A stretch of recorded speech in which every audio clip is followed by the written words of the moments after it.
open your image or with Photoshop. Back up your image by duplicating it.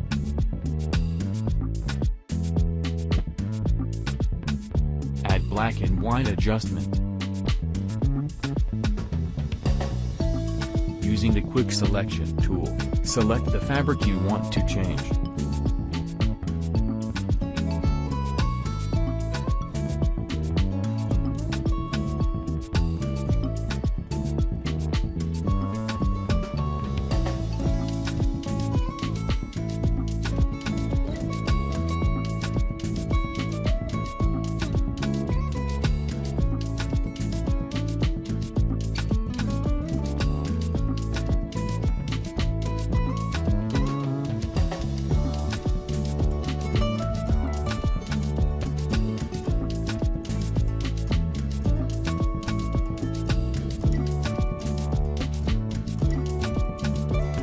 After selection, turn off the black and white adjustment layer.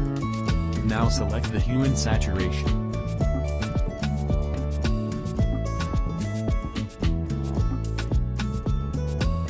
Then choose multiply.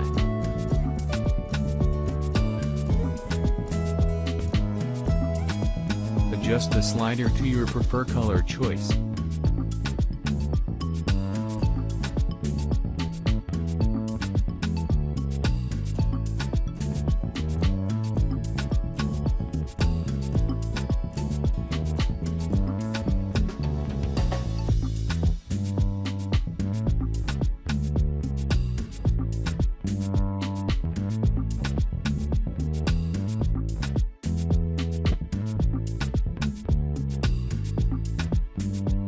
Change the color to white, add channel mixer adjustment, then the preset from default to black and white infrared RGB.